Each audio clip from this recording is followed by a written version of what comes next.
tinatawag itong City of Three Cultures. Ito na guys, yung order natin. So bali 2 tiers siya guys, na granite arc.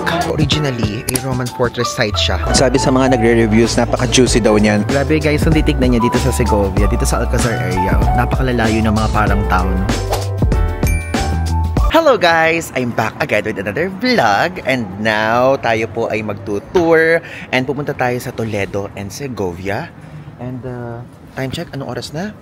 It's already 8:04 AM, September 14 and now po magpunta na tayo dun sa meet-up point. Mamaya ko na lang i-explain sa inyo kung ano yung mga details. Ito yung itsura ng metro dito. Dito tayo pinakamalapit sa Noviciado and actually ayan lang yung hostel natin guys, super lapit. Ang ganda ng location. View nyo yung first episode natin dito sa Madrid. So, yung Noviciado guys, meron siyang line 2, linya 2, linya 3, linya 10. And ito gagamitin lang natin. Meron pa tayong natitirang 2 journeys dito. Just in case, kung hindi nyo pa din po alam, pwede kayong bumili nito. Tapos, kapag ka bumili kayo nito, dito yan, maglo-load lang kayo for 10 journeys, tickets, or single. Depende sa inyo. Yan. Tapos, itatap nyo lang dito. Pag tumunog, ayan, tumunog, pasok. Ayan, walang katao-tao. Aga kasi natin. 8:05 pa lang kasi usually mga tao, tulad ng sinasabi ko sa previous vlogs, is around mga 10. Ganun sila. So, dito tayo pupunta sa Ventas, pa Las Rosas. Dun po, papunta yung ating, yung meet-up point.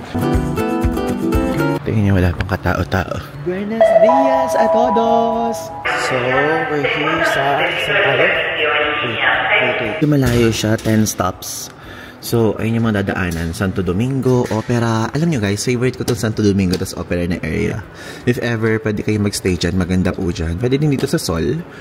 Haba pa, dito tayo sa Ventas. Kasi parang sa circle doon yung parang sa circle na place doon yung meet-up point. Guys, ngayon ko palang in-announce sa ating Instagram account na nandito na tayo sa Madrid.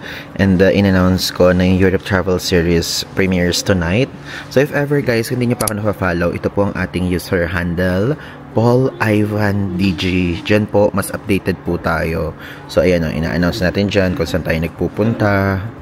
Nag-New Zealand, ayan, nag-Batanes, nag-Australia, para mas updated kayo guys. Feel free to follow me there. At meron akong mga short form dyan. Click nyo lang tong tab na to, ito. So, andyan lahat. Tiga nyo, yung Hiroshima, budget night cruise, yung jewelry na binila natin, yung color analysis, ganyan, mga travel guides din. Short form naman dito. Kaya mas better at mas maikli kung nagmamadali kayo.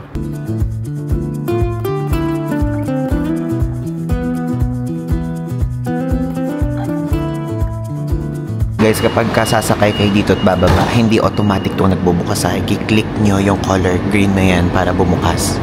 Hindi tulad sa mga ibang Asian trains. Kasi sa Japan, Thailand, Singapore, lahat, di ba, karamihan is automatic. Dito hindi. We're here na sa Ventas. Labas na tayo. Dito guys, dito yung meeting point sa Plaza de Toros, Monumental de las Ventas. Ito itsura ng train station dito. Sabi may araw na. Yung building naman ito para tayo nasa India. Guys, mag-i-email sila sa inyo. Nakalagay dyan, this is the photo of pick-up location. So, saan tong area? Pero ito na siya eh. This one na yun eh. Sana ikutin yung mga shop na nagbibenta. Kaya lang, hindi ako mapapakali hanggat hindi natin nakikita yung meeting point. So, nag-message na sila. Mag-wait na lang daw dito sa Metro Ventas exit. Dream ko guys, manood ng ganito. Yung tipong nanunugod yung mismo mga ganyan. September 7. September 14. September 14? Hala, ngayon, September 14! Kaya lang ala tayo. Grabe, napapanood na natin sa TV yan. 1800. Andito na kaya tayo nun? Tayo habang nag-iintay. Magkano? Mga keychain ulit. €2. Mga magnets. Llaveros, guys. Ibig sabihin yan, keychain. Imanes, ibig sabihin ng magnets. Ayan. Yeah. See. Uso din sa kanila yung ganito. Yung inilalagay sa kamay na ganyan. Madrid, Espanya, pamaypay, meron. Abanicos. So, €2. Ito naman, balanggot naman. Cup, €5. Wala, ang laki ng dog. Ayan siya. Ayun na guys, pinick up na tayo. Ang tour guide natin. Oh my god. iba yung salita nila. Baka mamaya, hindi sila mag-ano mamaya. So, yo bajé corriendo pero no sabía que tú estabas aquí. Baka di ko maintindihan. Pero kasi yung pinili ko naman is yung lengguwahe na, alam niyo na. Italy, dadalhin nila tayo kung saan yung bus. Pero mag-isa lang ako eh. Mag-isa lang ako pinikap nila, ganun ba? Oh, so dito. Toledo, Segovia. Here now? Oliván de Guzmán. Thank you. Gracias. Hola. Hola. Ayan, dito na lang tayo. Ayan. Pag-solo natin. Actually, maliit lang yung watawat ha. Yung flag na hawak. So, linawan nyo mabuti yung eyes nyo if ever kung saan tayo ng tour. And also color blue siya. So guys, yung tour guide, merong humahabol kasi like 8 minutes late yung babae. So, nagalit yung tour guide. Sabi niya, Spanish eh, hindi ko maintindihan. Good morning, so, bawal malate. Nagalit, di pinapasok. Good morning. Okay, not na. fall asleep yet. Thank you so much. Guys, finally, first stop. Andito ngayon tayo sa Toledo, Spain. Currently here guys sa viewing deck. And itong Toledo, tinatawag itong City of Three Cultures. Dahil no Middle Ages, dito yung tipong tinirhan at nakasurvive dito yung Christians, Muslims, even Jewish people. Ang ganda yo. Tapos ito, gandang-ganda ako dito sa part na to kanina nung papaakyat tayo kasi ganyan guys, oh. Parang nasa gilid tayo ng bundok. Ang ganda niya talaga. And titignan natin mamaya kung makakapunta tayo sa side na yan. Tapos sa side dito, makikita niyo yung tipong umaagos na tubig. Walang katao-tao, wala man lang naliligo, oh. Guys, may nakikita ko sa inyo. Ito yung capital ng Spain before until 1561. Diba? Nakwento ko sa inyo nung unang part na yung Madrid, 1562 siya naging capital. And before Madrid, this one, ito yun. Ang sinasabi ko sa inyo, lumaragas ang tubig kanina. Ang pangalan po niyan is Tagus River. Tapos guys, yung merong maganda na to, na parang tower na yan, yan yung tinatawag na Toledo Cathedral.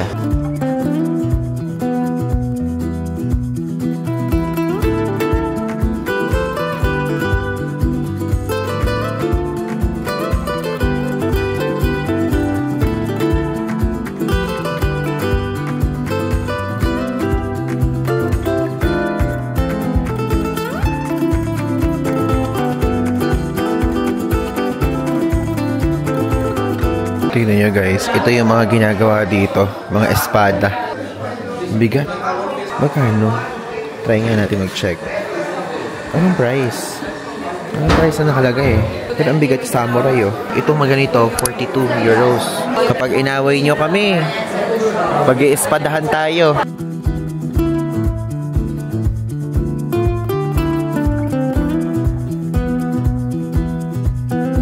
Basically guys, mag-stay kayo na medyo matagal dito sa showroom. So, magkano to? 134 euros. Yung ganyang espada. Pero meron bang bibili na espada tapos mag-uuwi? Baka meron din naman. Ito oh.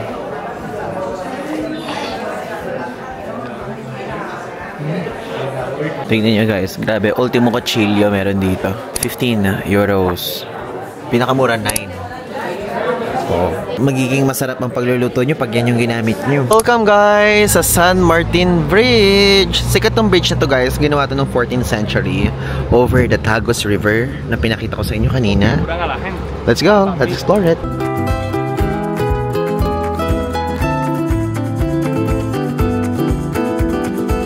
Nyo guys, yung bridge na to originally noon, meron siyang defensive towers. Yung parang mga nakikita natin dito sa side doon. And dito, but now it's gone.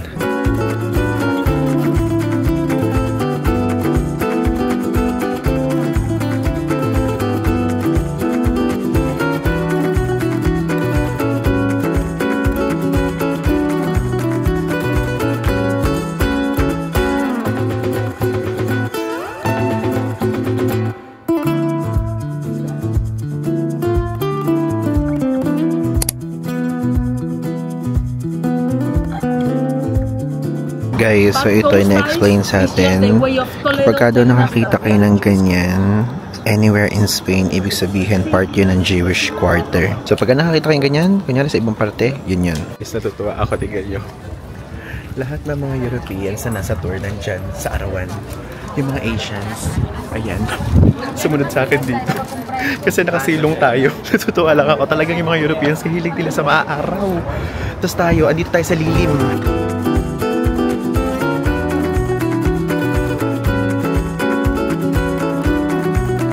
Hindi ako makapag-vlog na maayos pero ang ganda dito sa Toledo. Like literally. Okay guys, so now magla-lunch na po muna tayo and kanya-kanya, free and easy kung saan nyo gustong kumain pwede dito. So ngayon meron tayong ni-research, then meron siya magandang reviews. Ngayon puntahan natin yon. Ito ang first meal natin for today. Ito guys, tayo sa Nuevo Almacen. Daming magandang reviews yan. Okay, so nakita ko restaurante in Toledo, Nuevo Almacen, Zocodover. Ayan. Oh, masarap po, diba? Ito na guys, yung order natin.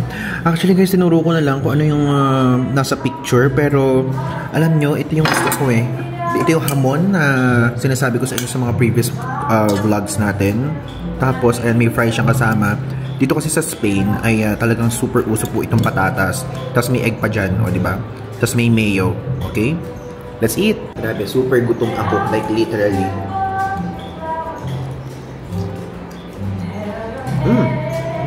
Ang maganda naman dito, yung fries nila, yung talagang hiniwa-hiwa.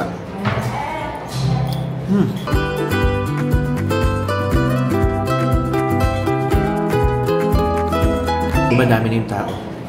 Nung unang konti ng tao, ngayon parami na. Sarap na in-order natin. Ubus natin. Ubus natin. So ngayon, order tayo ng water. Yung water nila, social.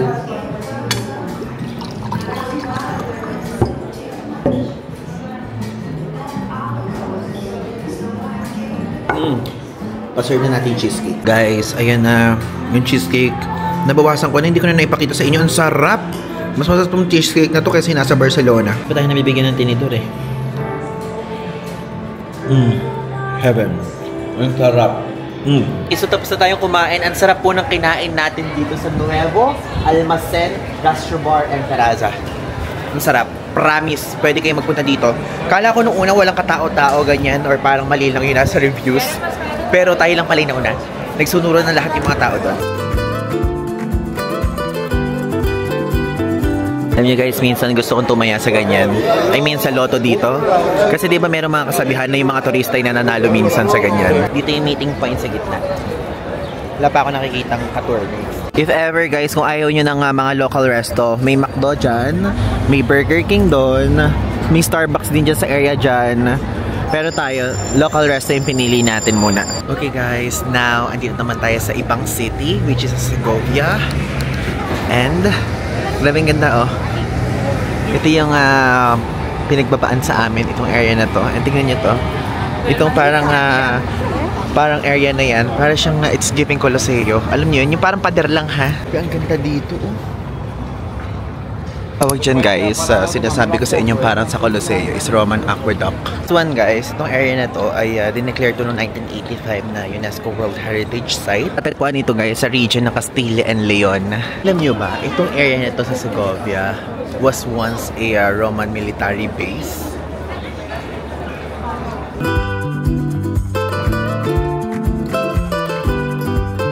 So guys, yung super iconic nito, ikikwento ko sa inyo yung storya niyan. So ito po, ginawa to no 1st century AD pa to transport water to the city. So ang nangyayari daw, from here, yung water daw papunta dito sa side na to. So bali, 2 tiers siya guys, na granite arc.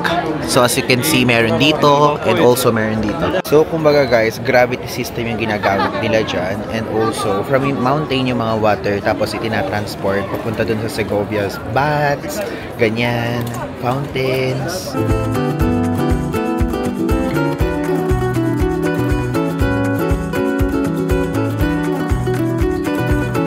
So guys, ayan yung itsura ng mga building dito. Nakikita nyo ba yung mga kurba-kurba na yan? O yung mga mismo mga nakaukit? So basically, ang paggawa pala nila is yung unang gawa nila ganito. Parang rough daw na ganito. Tapos papatungan pa nila ng isa. Which is ayun yun. Tapos pagka na-drawingan nila, yung ibang parang mold, tatanggalin nila. Kaya nagiging ganyan. So ito yung pinakaluma. Tapos ito na yung bago. Naiwan na tayo. Magpaiwan as much as possible dahil pagka naiwan ka, kailangan mo magpunta dun sa meeting place na malayo para makasama ka pa uwi-uli na Madrid.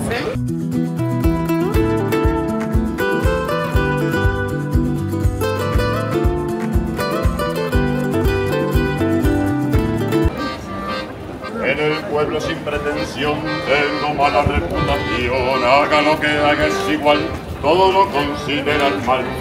Tingnan nyo guys yung nasa background. Hanggang dito pala pinipilahan yung yaw-yaw. Wala, share ko lang. Guys, andito na ngayon tayo sa Plaza Mayor ng Segovia. Plaza Mayor, right? Plaza Mayor. Yeah! Diyos ko, nakakita lang ako ng watawat ng Pilipinas. Na-amaze na agad ako. Ganyan ako katuwang-tuwa. Kasi yung counterpart ng Plaza Mayor na makikita nyo doon sa Madrid. Pero, parang medyo magulo yung layout dito kumpara doon. But dito kasi makikita nyo yung mismong cathedral. And also, Jewish quarter na rin ito. Kasi meron lang konting Jewish quarters dito sa Spain at isa to yun. Isa to. So binigyan tayo ng 20 minutes na time to explore.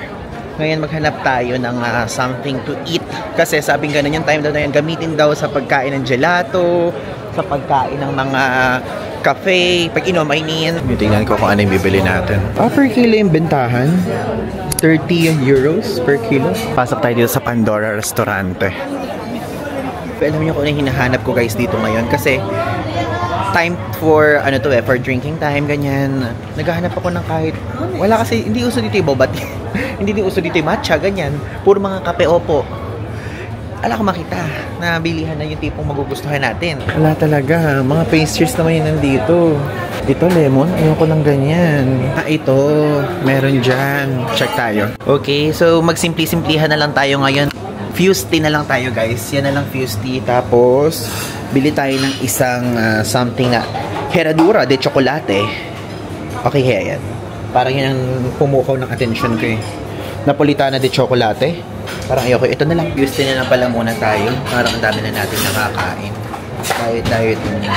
Ito lang yung ating binili. 1.70 euros. Ito naman guys, na dadaanan natin ngayon. Ito yung Cathedral de Segovia. Pero wala tayong time para pumasok dyan.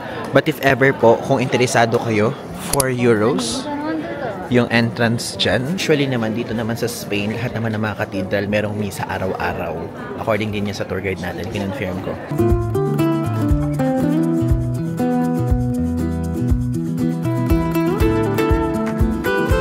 Ayan na!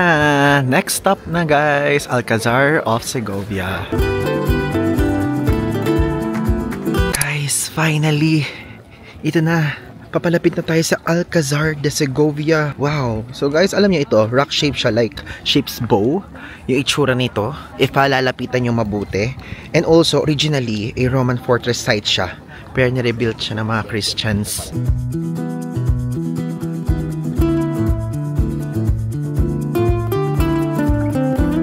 So guys, andito na ngayon tayo sa loob. And medyo madami yung tao po. And alam nyo ba, aside from sa mga sinabi ko sa inyo kanina, ito po, nagsilbi po itong state prison noong 18th century.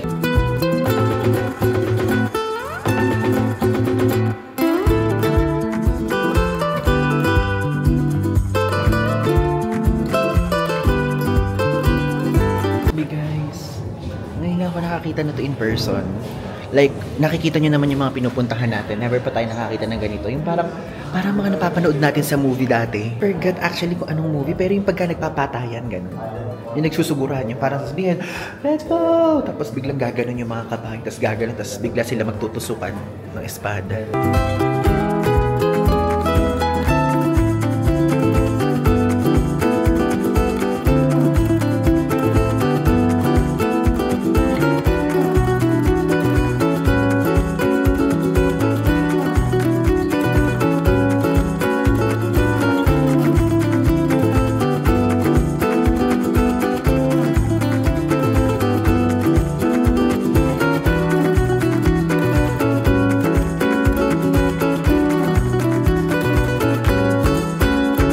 Ito, yung mga ganitong okay eh. Medyo maliit-liit siya Hindi matangkad. Okay lang yan. Parehas tayo. Hindi tayo biniyayaan ng mataas na height. Ay wow, ganda naman ang kama na to. Pero hindi ako matutulog dito if ever man. Ang dilim, nakakatakot. Parang tipong merong lilipad ganun. Lipad ako sa dyan sa mundo. Guys, alam nyo ba, according sa mga stories, itong mismong castle na to, dito yung parang inspired yung castle kay Cinderella. Diba? Kung na-observe nyo, yung mga pinakita ko sa inyo kaninang clips, medyo magkahawig, no? Tapos, ito naman pinakikita ko sa inyo ngayon. Ito po ang tinatawag na Hall of Kings. Kasi makikita nyo dyan, medyo madami-dami, pero yan yung mga sculptures ng mga rulers before. Kasi alam nyo, itong Alcazar na to, ay nakasurvive siya sa super dami talagang mga sunog, lalo na ng mga panahong 1862 levels, ganun. Pero at least, anong taon na ngayon? I mean, anong date na? September 14, 2025. Buhay pa din siya, alive and kicking. I'm so proud of you, Alcazar. Oo nga pala, Alcazar ko ng Alcazar. So, yung Alcazar po, Arabic word siya na ang ibig sabihin nun is fortress or castle. Yan. So, hindi siya Spanish word ha, just in case.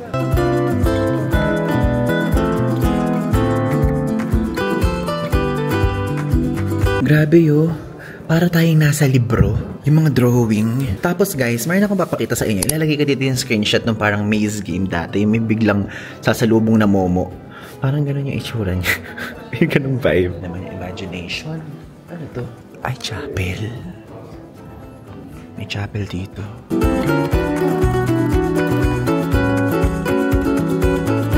Oh, may viewing point dito sa labas. Kaya lang be careful, huhulog. Ito itsura ng ilalim. Wala namang mga tubigan. Ah, meron pala doon. Meron pa dito ng tagusan. Wala pala. Ay, ang galing naman ito. Oh, ang cool. Ah, meron doon pa maze sa baba. Grabe guys, kung titignan niya dito sa Segovia, dito sa Alcazar area, oh, napakalalayo ng mga parang town. So, kunyari ng mga sinuunang panahon, pag kami pinaparesahan dito yung mga royalties, tatakbo sila. Layo na tatakbuhin nila. No? Grabe. Amazing race. Tapos, ito yung sikat na wishing well. Joke. Ano ba to? Ito ba isang well? Ay, nakikita ko yung sarili ko dun. Hello! Ang wish po namin ay sana po mag 100k, 1,000 million subs na po tayo. O nga pala guys, just in case kung hindi pa kayo nakaka-follow, feel free to follow us sa ating social media accounts na iba po. Ilalagay ko po dito yung screen kasi malapit na tayo mag 45,000 naman sa Instagram. Opo, doon real time tayo mag-update ng mga travel ganaps natin. Ay, ito yung bomba oh. Bomba!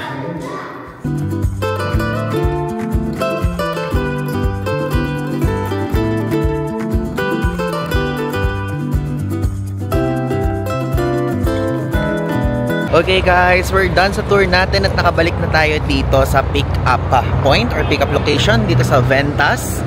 Ayan, dito tayo binaba.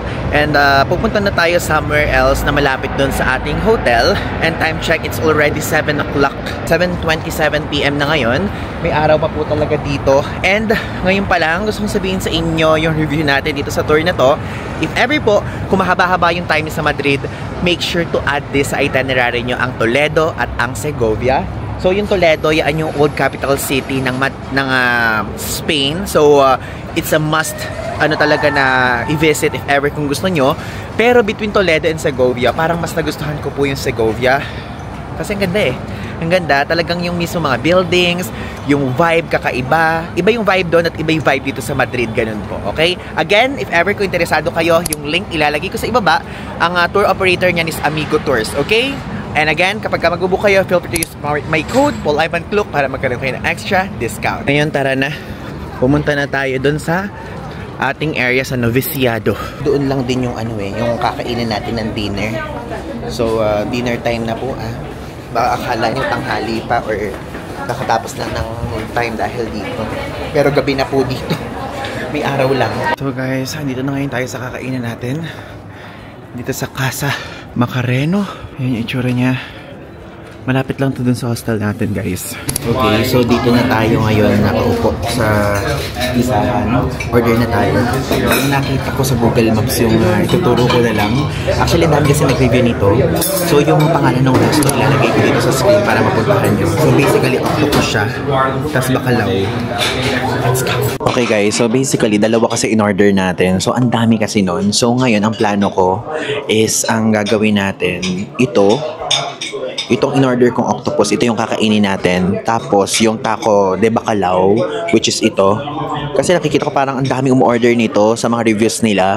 So, ito naman ay kakain lang ako ng isang peraso or dalawa. Tapos, yung remaining, iaalmusal ko tomorrow bago tayo umalis dito sa Spain. Kasi tomorrow na po yung ating biyahe paalis, papuntang Portugal, okay? So, kasi tignan nyo parang ang sarap niya yun. Tapos yung sauce, or yung dipping sauce, diba? Parang garlic dipping sauce or aioli something, diba? So, at least may papakita ko sa inyo. So, again, ang pangalan nito is Casa Macareno, okay? Ang ganda, ang dami niyang reviews, 3,000. And yung 3,000 reviews na yun, medyo madami na siya dito sa area natin. Namili talaga ako ng medyo malapit-lapit, opo.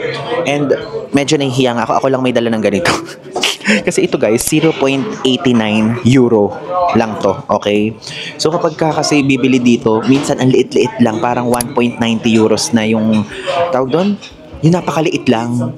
So sabi ko, okay, bibili na lang ako dun sa Carrefour Express tapos dadalhin ko na lang dito para madami-dami pa. Para may mga time kasi na kapag ka dito sa Europe, kahit umiinom ako ng drinks na binibili natin, hindi siya lumulubog. Hindi siya lumulubog dito. Kasi ang onti lang. Ayoko naman bumili na bumili. Ang mahal. Ang mahal din talaga guys, promise. Kaya gano'n na lang gawin yung technique. Bumili kayo ng tubig sa Carrefour or sa kahit saan pa mga supermarket yan na mura na tingin nyo na kunyari ito 0.89 lang. O at least madami pa. Okay guys, ito na.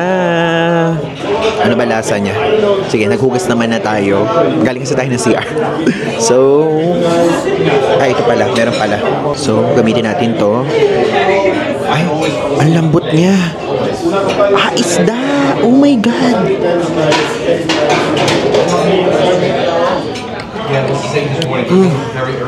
Ang sarap! Ang sarap guys! Ang sarap! Oh my God, 10 out of 10! Para siya guys, fish and chips. Pero fish lang, walang chips. Gets yung point. Ganun. Ang sarap. Worth it na ito in order natin. At least, hindi naman na siya patatas. Iba naman na, di ba? Ibang uri naman ng food. Sarap. Isda siya. Medyo maalat-alat siya guys.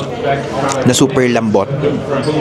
This one, itong bacalao dito sa Casa Macareno is Iva DJ approved.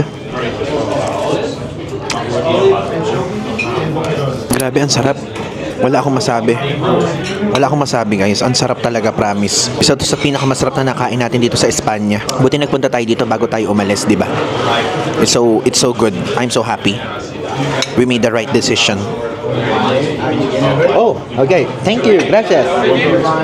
Tapos ito naman yung isa. Laki ng isa. My God. Ang laki. For the eat tayo dito. For the mukbang pala to. Tignan nyo itong isa, oh, ganito itsura niya. Diba? Sabi sa mga nagre-reviews, napaka-juicy daw niyan and tender. Tender, juicy hotdog! Tapos ito yung bacalao. Ang sarap nito guys, promise. Orderin nyo to.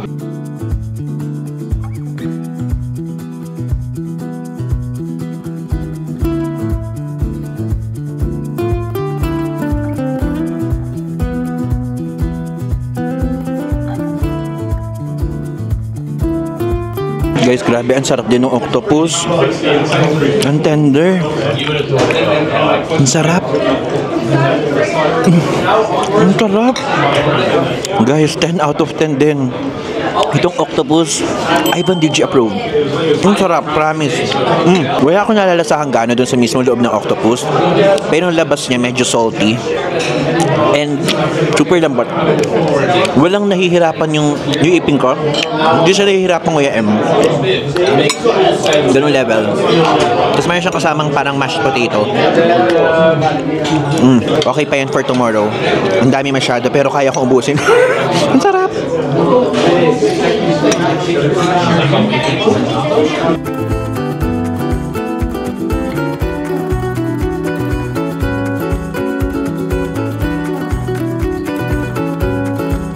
So guys, paalis na tayo and super satisfied tayo sa kilala ng saya. Like, isa yan sa pinakamasarap na nakainan natin dito sa Madrid. I mean, sa buong Spain. So 39.50 euros po yung binayaran natin. I know, medyo pricey, pero kasi parang sinabi ko sa sarili ko, deserve naman nating mag-try ng Spanish food na kakaiba, na may magandang reviews na resto din bago tayo umalis. Kasi Portugal na nga tayo bukas, di ba?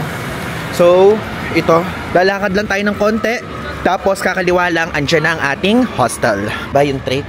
0.89 lang, oh. Ano na? Meron pang natirang tubig. Tapos alam nyo ba, di ba dito sa Europe, ang tatangkad ng mga tao? Guys, kanina nakatingkad na ako't lahat. Hirap na hirap pa akong bumaba nung pagkatapos natin kumain kasi yung bar top, yung upuan, ang taas-taas. Paano kasi ang tataas kasi nila? Kaya nung sabi ko, oh my God, di ako makababa, nakakahiya, natatalon ako. Tumalon ako. Okay guys, so dito sa part na to, sasabihin ko naman na sa inyo yung comparison natin. Like kung ano yung naobserbahan ko, kung ano yung thoughts ko sa mga na-experience natin sa Barcelona and also sa Madrid, okay?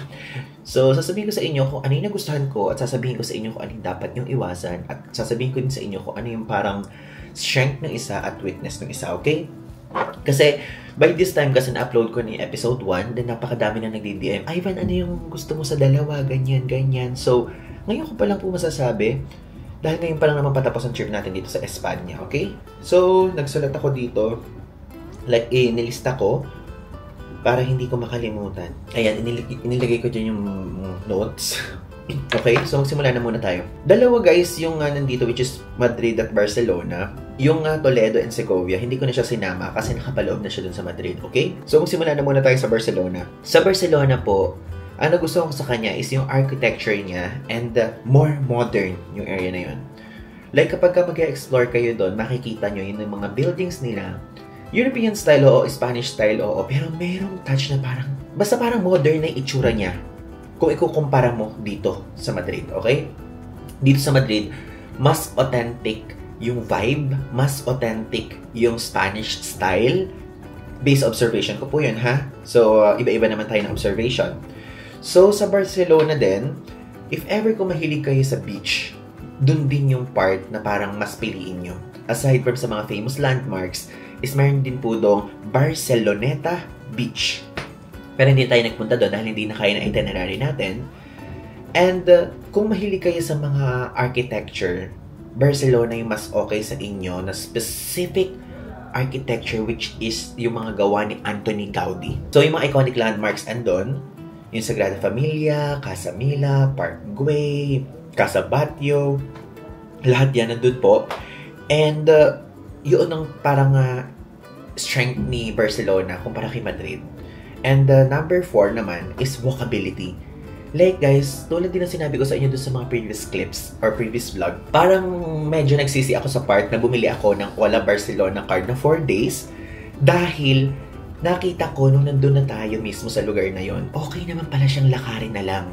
Like, napakadali lang niyang lakarin ganyan. So, if ever po, kung kayo po ay pupunta kayo ng Barcelona, ang gawin nyo, kung bibili pa rin kayo ng Ola Barcelona card, kahit siguro 2 days lang, enough na yung 2 days. So, yung papunta nyo doon, kahit mag-aerobus na lang kayo, tapos yung pabalik, aerobus, tapos kunyari, kung 4 days kayo, tapos yung 2 full days nyo, yun na lang yung Ola Barcelona card. So, parang for me, hindi ko na-maximize yung Ola Barcelona card kasi pwede naman pala siyang lakarin.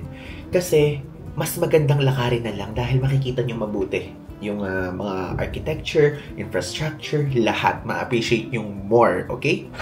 So again, walkability yung nagustuhan ko dun sa Barcelona. Tapos sa Madrid naman, nakalagay kasi dito authentic Spanish vibe kumpara sa Barcelona, which is yun talaga yung observe ko.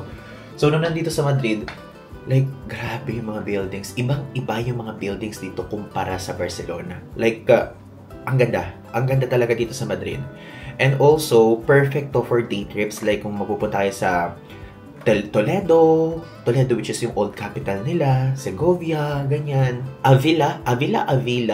Basta yan. Yun yung mga pagka gusto nyo ng day trips, ito pong Madrid yung mas okay. Dahil yung, kunyari, base location nyo, central base location nyo dito, pwede siya, okay? And, ang nagustuhan ko naman dito sa Madrid is mas cheaper siya kumpara sa Barcelona. I don't know, pero mas namurahan ako dito. Yung mga pagkain po, dito mabibili nyo siya ng mas mura, ng slightly mura kumpara sa mga nandun sa Barcelona, okay? So, yun yung nagustuhan ko sa part na yun. And also, yung hotels dito, much mura din. Medyo pricey pa nga itong parang hostel natin. Parang I think kasi private room siya, kahit shared yung bathroom, medyo pricey pa siya. Pero, ang laki pa rin ng iminura niya kumpara kapag titignan niya dun sa Barcelona, okay? And ang medyo negative side lang naman sa parehas na lugar, Barcelona and even dito sa Madrid, guys, na dami pong pickpockets, opo. Like, I don't know kung bakit parang hindi ko siya na-feel. Siguro dahil meron tayong presence of mind, meron tayong pagiging alerto every time kasi na may didikit sa atin, titingin akong ganyan. Alam niyo, yung kapag ka dikit na dikit, pag dikit na dikit, pero yung kapag ka naman hindi, syempre, alam niyo na yung point ko, guys. Kasi syempre, iba ang Europe at iba ang mga ibang bansa. Okay, sa Europe, medyo kailangan magdoble, triple, 5 beses na ingat. Okay? So, I think ito yung isa sa malaking factor kung bakit hindi tayo na pickpocket. Hindi tayo na hindi tayo na nakawan. Kasi ang ginagawa ko, ito, wait, tatayo na ako ha. Itong phone, pag naglalakad, nakaganyan na sa atin yung phone, nakaganyan, tapos nakabulsa pa dito. Tapos, yung isa naman, which is itong Osmo Pocket, nandito naman sa kabila. Tapos ito guys, nasa harapan. And ang kinaganda kasi nito, nasasara siyang ganyan. Actually, ilang beses ko na sinasabi sa inyo, pero kasi malaking tulong siya. Tingnan nyo, naka-zip, naka-lock pa tong zipper na to, tapos meron pag isang lock. Madaming layers ng lock ang mangyayari kapag ka ito. Okay? So if ever kung gusto nyo ito, ilalagay ko na lang yung link sa ibaba. So yun lang naman, madaming pickpockets dito talaga sa Spain. And sa lahat ng mga napapagtanungan natin sa front desk doon sa Hotel Ginebra, front desk dito sa Hostel 55, tapos yung sa Filipino restaurant na nakainan natin, at dun sa mga ibang nakakausap natin, talaga po, totoo ang pickpockets dito. And we're fortunate dahil hindi sa atin nangyari yon. So if ever sa inyo, sasabihin ko na lang, okay, mag-ingat kayo ha. Yung bag nyo, if ever kung ayaw nyo yung ganitong style, i-visit nyo po yung website ng PackSafe, packsafe.com kung mag-Europe trip kayo. Mamili na lang kayo ng design doon kung ano yung gusto nyo. Basically, parang sa Hong Kong siya manggagaling kasi ito sa Hong Kong ko to binili, pero sa official website. So, medyo dumating siya sa Pilipinas, doon sa Nueva Ecija ko kasi ito pinaship. Parang 1 week ata, within 1 week. So, kung pupunta kayo Europe, ngayon pa lang umorder na kayo ng bag na ganyan, malaking tulong talaga siya. Kasi sa peace of mind nyo din, makaka-help din siya. Kasi iisipin nyo na passport nyo, wallet nyo, credit card nyo, ganyan. At may RFID blocker to. Meron din kasi mga ibang instances na dito sa Europa. Parang ididikit nila sa inyo yung ganyan, tapos ma-charge sa credit card nyo. Pero ito may RFID blocker na kaya hindi na siya ganon. So yun lang naman. Kung tatanungin nyo ako, ano yung mas gusto mo ayawan sa Barcelona at sa Madrid? Iba po yung charm ng Barcelona at iba po yung charm ng Madrid. Ngayon lang ako nahirapan ng ganito sa pagpili. Like kasi, doon sa Sydney and Melbourne, parang medyo okay, kaya kong piliin yung isa dun eh. Pero dito, talagang nahirapan akong mamili. Parang pantay siya sa akin, guys. Alam ko na kahit pa paano meron dapat isang angat. Pero kung may isang angat, parang feeling ko, kung walkability factor or yung parang magmumuni-muni lang ako at parang iikot-ikot lang ako sa area, is Barcelona ang pipiliin ko. At kung ang pipiliin ko naman is yung tipong gagalaw ako for everyday living, ganyan, or talagang maglilibot or what, parang pipiliin ko yung Madrid kasi gusto ko yung authentic vibe niya. Authentic vibe ng Spanish style buildings. Don't yet meron ganyan din sa Barcelona. Pero for me, mas authentic dito. So kung naghahanap kayo ng mas authentic, dito yon sa Madrid. Pero kung naghahanap kayo ng mas authentic, na merong mga Gaudi works at merong mga medyo modern type, pumunta kayo doon sa Barcelona. Okay? At sa mura factor, mas mura sa Madrid kumpara sa Barcelona. Namahalan ko sa Barcelona. Dito sa Madrid, much cheaper siya. Okay? So yun lang naman guys. I hope nagustuhan niyo itong vlog. Maraming salamat. Aalis na tayo dito sa Espanya at abangan niyo pa po ang mga susunod nating vlog sa Europe. I-feature pa natin yung Portugal, France, Switzerland, and Netherlands. Hindi pa tayo tapos. Nagsisimula pa lang tayo, opo. At pinapangako ko sa inyo, babalikan ko po ang Espanya. Nagustuhan ko siya. And babalikan ko to, pero sa ibang lugar naman. Alam niyo yan, pag nangangako ako sa inyo, tutuparin ko. Again, this is Ivan Nixman. Follow niyo po ako sa ibang social media platforms ko. Ilalagay ko dito sa screen para lagi kayo updated real time sa mga travel ganaps natin. Again, Ivan Nixman po. So, yun lang. Thanks!